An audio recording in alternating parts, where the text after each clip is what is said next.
Today, I have for you a concept I'm calling the 91% truth. Why hustle is a lie.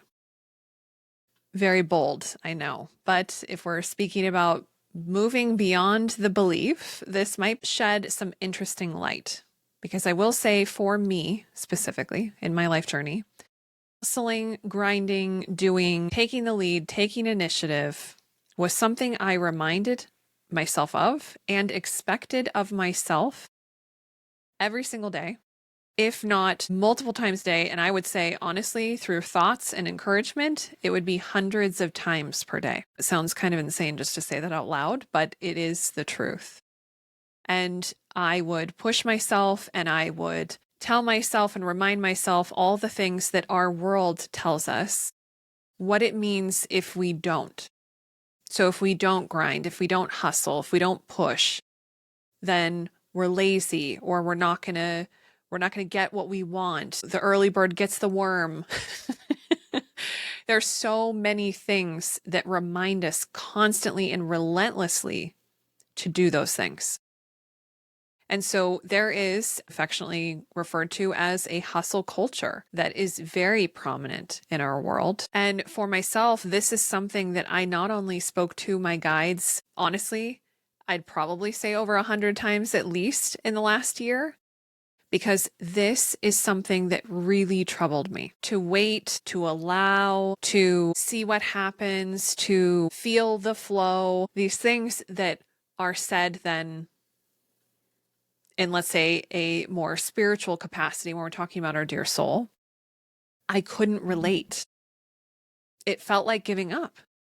It felt like I was throwing in the towel and I was focusing on the things that weren't really going to help me. But then, and I love how synchronicities happen. So I have all these conversations with my guides. They are sharing the same consistent messages. Lavender, you must allow. Lavender, you must surrender. Lavender, take a step back. Taking a step back allows you to take 2 steps forward because you have perspective. And yes, although it did make sense, I just couldn't get my mind around it. Ah, the ego. My lovely ego, who is fabulous, by the way, but who is relentless and who wants to take action and do all the things because I have also instilled in myself a culture. And I have seen the reaction of the world when I do those things. I am rewarded. I am celebrated. My entire corporate life was just drowning in it, basking in it, that I was this person that would take the lead and take initiative. So as I was walking through this basically dichotomy over the last year or so, I also picked up a deeper study of human design. For those of you who may not be familiar with it, how I describe it is it's kind of similar. You have what's called a bodygraph, or essentially a chart, a birth chart, if you will, that helps you understand the different gates and the energy centers that you embody or that are defined per your natal placements. And this has to do with your birth date and your birth time and location. And it empowers you to understand essentially the way you're designed. The more I continued to study it, the more I actually then checked in with my guides. Hey guides, is this even real? Is this even helpful? Is this something that I should be leveraging as a tool, as an informative map to possibly maybe who I am or where I'm going or what my intention is in being here? And I have asked this question multiple times. I have also asked this question of my SC in my own QHHT sessions, asking for guidance. Is this basically a good North Star? And they came back every single time. Yes, yes, and more yes.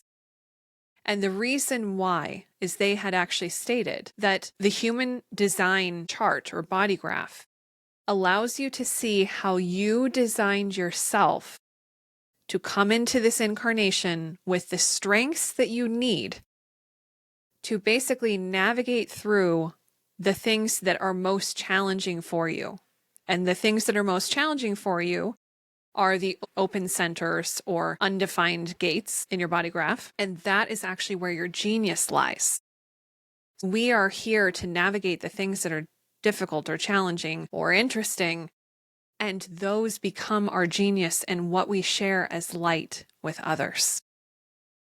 And they went on to say, especially my SC in my QHHT sessions, now 3 of them, this has been mentioned, that this is actually one of the maps that we create before we get here. And this blew my mind. So obviously I had a lot of, let's call it clout around human design, around my body graph, and understanding, again, those things that are filled in or colored in or defined are our strengths, are the things that we walk in with.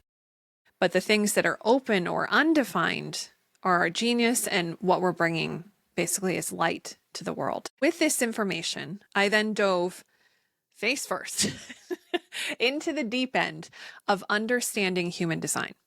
And I personally leverage 13 different individuals who practice and study human design regularly. And I have 13 specifically because I do not believe with anything. This is one of my beliefs, that anyone can have 100% of the picture 100% of the time on anything. I actually believe that it's impossible.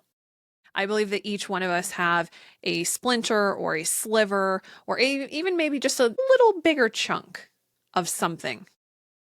And when we all stand next to each other with all our slivers or our chunks, we then start to see a bigger picture.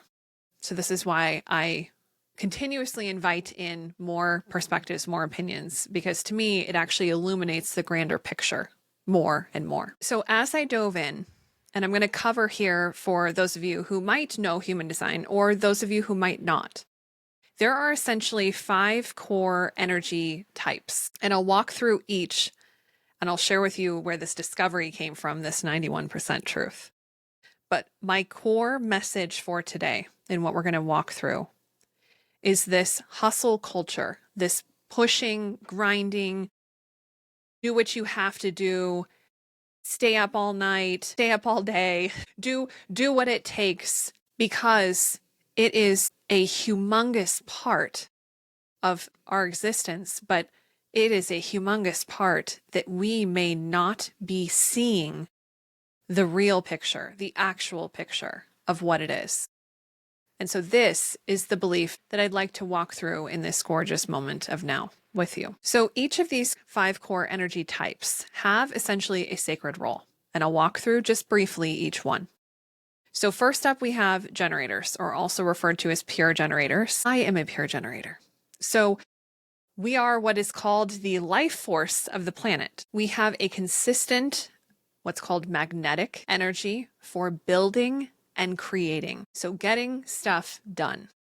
And funny enough, when I started to study myself, I was like, this makes sense why grinding and pushing and doing and hustling is such a big part of something I am naturally good at. There's something in it I enjoy. Well, what I can thread together is this is the creation energy, the building energy.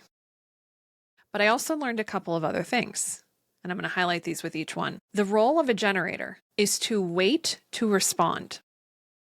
Wait to respond. And this will illuminate into a bigger picture as we walk through this, okay? And a generator's signature, or basically a signature as in you are in alignment, you are in your light, you are walking the walk, you're talking the talk as a generator, is satisfaction. So imagine the emotion of satisfaction. And generators not self-theme, so basically misalignment, so not an alignment, is frustration. So this I know about generators, that if they are experiencing satisfaction, they're walking in their light. If they are experiencing frustration, they're not walking in their light. And as a quick example, frustration would be pushing. You're not waiting to respond to something, you're pushing to make it happen. Okay? Walk with me through this. This gets really interesting. Next up are manifesting generators. And basically manifesting generators are a subtype of generators, but they've got the little sprinkle in there of manifestors. And we'll talk about manifestors next. Manifesting generators, also referred to as MGs, combine basically the building energy of a generator with the initiating ability of a manifestor. They make up about 33% of the population. And if I didn't say this, generators are 37% of the population. And these are rough estimations. They're not technical and exact, but roughly 37% for generators. We've got 33% for MGs. Now, when speaking about MGs in their role is to wait to respond, which is exactly the same as generators, then inform. We're going to get to inform here in a second. Okay, so they kind of have two. So they need to wait to respond and then inform. Their signature, basically emotion, when they're walking in alignment, walking in their light, is satisfaction and peace. So they have the satisfaction from the generator, but they also have some sense of peace. Their not self theme is frustration, similar to generators, and anger. Okay, so if you are an MG and somehow you are experiencing frustration and anger around something, you are not in your light. You are not walking your truest type, energy type pathway towards the future, what you're here to deliver, essentially. It is the quickest indicator to tell you where you're at. Okay, next up we have manifestors. And manifestors are the innovators and the initiators. They are designed to get things started. And they make up about 9% of the population. Their role is to inform before they act. Inform before they act. We're going to unpack this here in a second. Their signature, so their emotion, what they feel, if they're walking in their light, in their energetic light, is peace. Their not self theme is anger. So if I'm a manifestor and I'm experiencing peace, I am walking in my light. If I am experiencing any sort of anger around something, I am not. I am probably pushing against my type. Next up are projectors, who are natural leaders and guides. They have a beautiful ability to see and understand others clearly. So they are true people leaders, people understanders through and through. And they make up about 22% of the population. A projector, in their role, is supposed to wait for the invitation. Wait for the invitation. Their signature, basically emotion, feeling, is success. And their not self theme is bitterness or resentment. And lastly, we have reflectors. And reflectors are the rarest type. They account for only about 1% of the population. I have yet to meet a reflector and I cannot wait. Reflectors are essentially highly sensitive mirrors of their environment. So they can feel everything. Essentially, their 9 centers are all open, so they can receive it all. They are not walking in with something defined and let's call it structured. Their role is to wait a lunar cycle, so 28 days before making major decisions. Their signature, so when they are walking in their light, is surprise and wonder. What a beautiful, magical signature. Oh, their not self theme is disappointment. So if we look at these basically 5 types, as I continued to dive in, study, and look at them, suddenly something emerged. There are essentially 2 buckets here. Everybody is in one bucket except for the manifestors. So everybody and the manifestors. The manifestors make up about 9% of the population. This 91% is where this truth is coming from. They basically have to wait. They have to wait a lunar cycle. They have to wait for an invitation. They have to wait to respond. There is some sort of waiting. And then if we look at manifestors, they are designed to initiate freely without the need for basically waiting or an invitation. So if we take this just as it is, 91% and 9%, if I were to say who, like hustle culture, doing, taking initiative, taking action, at a baseline, 91% of us are not supposed to do that. Holy cow. And this hit me right between the eyes. When the first time I heard this, I was like, what? Okay, so then only 9% are? But I want to get a little more granular because I totally went down this rabbit hole to understand this, because this as it stands by itself shares with us, illuminates that hustling and pushing and grinding and being the first bird to get all the worms is not actually what we're designed for. And funny enough, or wildly enough, if any of these 4 types were to try to do that, they would express or experience a lot of anger, a lot of frustration, a lot of bitterness and resentment and disappointment like no other. And if I push pause just right there, isn't that so wild that I hear those emotions very frequently? To me, this is a screaming signal that many of us are not walking in our type, in our energetic type, in our energy, in our light. We are instead trying to force something to happen, and it doesn't matter what it is.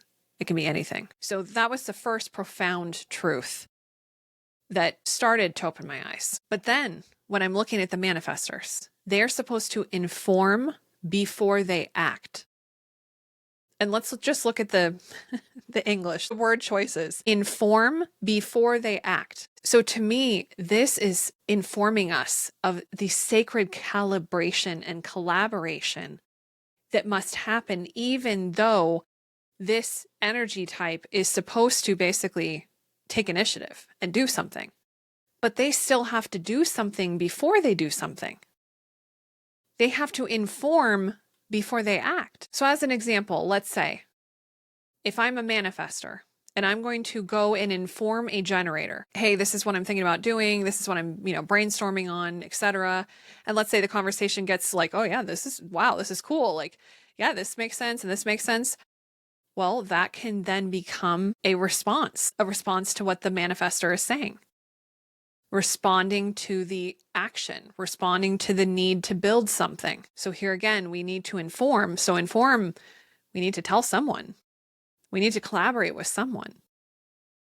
So it's crucial. The collaboration element is there. But let's say this same manifestor went to inform a projector. Through that conversation, through that discussion, that could end up being an invitation.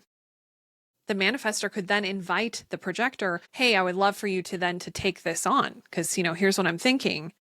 Would you like to be the person to lead this? And that's the projector's, target, trigger, go button. That's the thing. So then they would be acting in their light, in their type, in their energy. And then if this manifestor goes to a reflector, the reflector through their own process would then reflect basically back what the situation, what the world, what the project could look like if following what the manifestor has outlined. And last but certainly not least, if they went to an MG for a manifesting generator, is still to wait to respond. And then basically they inform. So they're the ones that are going to not only say, okay, yes, manifestor, I'd love to do that, but then they're going to go tell their friends.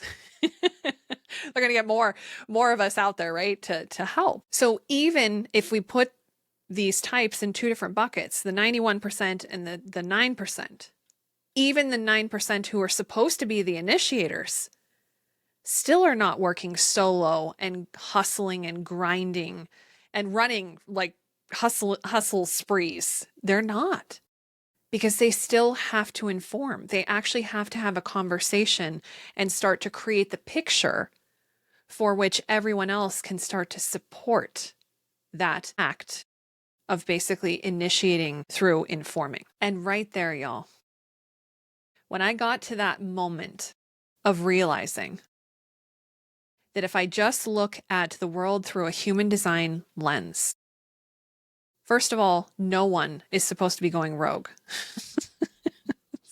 No one. Now I'm leaving out obvious things of like, okay, I need to take action so I don't fall off this cliff. Okay, that does not count. But we're talking about, let's say, starting a business. There are certain things to take action on. If I'm a generator, how do I start a business? I'm going to use my gut instinct, which is basically my sacral, to tell me or So I'm going to check in. So I'm responding to the energy. I'm responding to, could be even, the door's opening, I can work with someone else, whatever it may be. But I'm not just waking up and deciding, oh, I'm going to do this. And I'm going to initiate and I'm going to hustle and I'm going to grind because this is like great. Well, I should be responding to something that I already love to do. I should respond to something that my gut instinct is telling me yes. For myself as a generator, and this is something that I encourage for any energetic type, is to collect ideas or things you want to do and plant them. See what comes out in a couple days or a couple weeks or whenever you revisit your list. Is anything standing out or jumping out at you where you're like, yeah, If I'm a generator, that's how I am navigating starting a business. If I'm a manifesting generator, I must wait for my gut response still, so my sacral, to commit to something. So again, it's kind of the same. MGs have basically an action afterwards, but the first step is kind of identical when it comes to generators and manifesting generators. As a projector, I am waiting to respond to an invitation and recognition, essentially. How do we gain recognition? We start doing the thing. So maybe I don't start a business right away. If I don't, let's say I have no experience doing the business, maybe I go get a job and I work for someone else who does know the business. So I can start to learn the trade, learn the craft. Because to get to recognition, to receive then an invitation, the recognition has to come from being in practice somehow. So it's not right to the finish line of, I want to open this business where I'm going to be a chef. Do I cook right now? And I think what sometimes our culture encourages, like, we'll just get in there and figure it out. Like, just start it and you'll figure it out. When as a projector, I am supposed to be recognized and basically receive an invitation. So maybe the invitation is someone else who's like, look, I'll run this side of the business. I'll run the operation side if you want to run the execution side. Or, hey, I think you would be really good at starting a business in this, and this is why. Because I can see you can do this, this, and this. So basically, this person invites this projector to come out and own it. But it's waiting.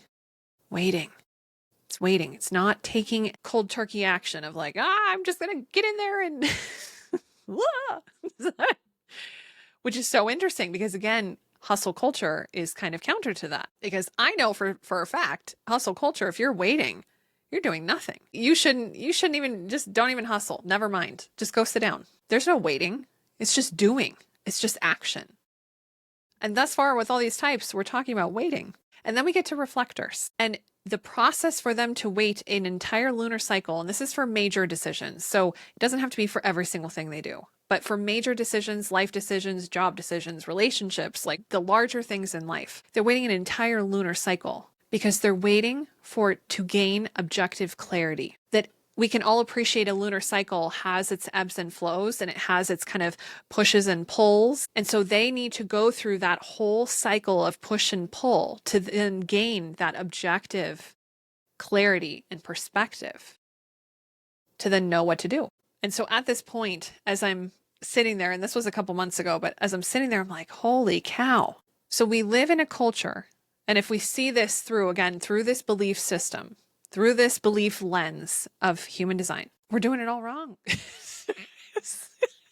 We don't need to. And funny enough, as I then started threading back to what my guides shared with me, as far as allowing and surrendering and basically waiting, being patient, expanding in the moment, to me, this just echoes this even more. There is a proper, I don't want to say time. So what I want to use instead of time is alignment. There is a proper point of alignment when all the things that need to happen come into alignment. And that is when it happens. It's the same as manifesting. If there's these things that need to be in place in order for it to show up in our 3D, there's an alignment point. And I'll just, for the sake of this, the time of alignment. It is not clock time. It's not, okay, I just have to put in 15 minutes and then it'll be here. No, it could be here in 15 seconds. It could be here in 1 microsecond. It could be here in 29 years. We don't know when it's coming into our existence unless we know what needs to be aligned for it to show up. And seeing this from this lens helped me then also gauge how important it is that us working together. So we're not supposed to be hustling and growing rogue and doing our own things. There's some sort of interconnectedness to each one of us in our success, in living our energetic type in our light. And we truly need each other. And I think that was the final straw on the camel's back for me. It was, if I look at this from the 91-9 perspective, the 9% being those manifestors, even them, they're not supposed to just go rogue. They're supposed to inform before they act. So they must have a conversation. I'm imagining like brainstorming, ideation, creation, something. You still have to talk to someone else. And this, for me, also reinforced something else. We each have our own unique rhythm and ultimate harmony to the method to our madness, to what we do, to what we love to do, and recognizing that true growth unfolds in its own, basically, pathway. Again, it's not time, because it could take a while, or it might not take a while at all. It might be instant. But in honoring our unique rhythms, bringing it back to myself as a generator, realizing that I don't need to grind. I don't need to push. I don't have to force. I don't have to. That's actually not best for me. This also then connects us with flow, because I think all of us really naturally are seeking that pull of the current of the flow. We're looking for the way that, sometimes is the path to least resistance, but it's the one that just gets there in beautiful alignment with all the elements. It just beautifully comes together. It's like magic. That flow comes from walking our true path in our true light. And when we're speaking about human design, that means walking and aligning with our true energy, our true power. So what I would love to leave you with in this beautiful moment of now, to contemplate, how can you invite in your energetic alignment? How can you release some of the hustle, some of the push, some of the force, some of the grind from your experience, and embrace more of your design? If you are interested in having a human design bodygraph created, I'll include a couple of sites also in the show notes for different websites you can go to. I think all of them are free. And then there are paid options if you'd like to dive into it more. But to do a quick pulse check on what energetic type you are, see if it resonates. Because if it does, you can start to identify how to stand in your light. Because when you do, you are then connecting with the flow, and you are not having to go through the other side, which is force, which is hustle, which is grind, which is push. It's aligning with the divine, beautiful powers that be. I know for me, when I did have that opportunity to connect this all together, I stood there in awe. There was so much that suddenly illuminated and made sense. And I'm hopeful that this information for you provided a little bit of illumination, because hustle and grind is not what we're made for. We are made to share our light, walk in our light, and work together through the interconnectedness of it all to ascend higher.